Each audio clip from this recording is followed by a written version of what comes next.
ఎదురు చూస్తున్న వీకెండ్ వచ్చేసింది. ఇక నాగార్జున హౌస్ లోపలికి వచ్చి రాగానే హౌస్ మేట్స్ అంతా మణికంఠపై టార్గెట్ చేస్తూ కనిపించేశారు. మణికంఠ ఎప్పుడు సెల్ఫిష్గా ఉంటాడు అంటూ తనకి అందరూ సెల్ఫిష్ ట్యాక్ అయితే ఇస్తూ తన కోసమే ఆలోచిస్తాడు, లేదంటే ఏడుస్తూ కూర్చుంటాడు, తన వైపు ఎవరైనా మాట్లాడకపోతే అంటూ మాట్లాడడం జరుగుతుంది.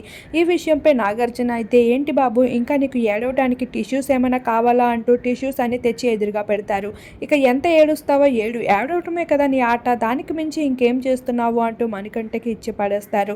ఇక మణికంఠ హౌస్ నుండి వెళ్ళిపోతాను అంటూ ఏడవటం జరుగుతుంది. అయితే తన వైఫ్తో డివోర్స్ అయిపోయావి అంటూ మణికంఠ చెప్పాడు. కానీ ఇక్కడ తన భార్య తన కోసం ఒక లెటర్ని అలానే ఇష్టమైన ఫుడ్ని వండి పంపించడం జరిగింది. కానీ అది దొరకలేదు మణికంఠకి. ఈ విషయంపై నాగార్జున దగ్గర ఎమోషనల్ అవుతాడు.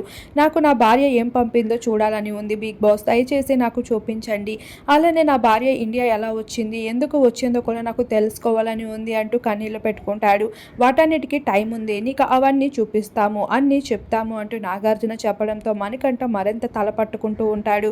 నువ్వు ఇక్కడ ఏడవాలి అనుకుంటే, ఈ సింపతి చూపించాలనుకుంటే హౌస్లో ఉండక్కర్లేదు, తప్పకుండా నీకోసం గేట్స్ ఓపెన్ చేస్తాను వెళ్ళిపో అంటూ నాగార్జున మణికంఠపై ఫుల్గా ఫైర్ అవుతూ కనిపించారు.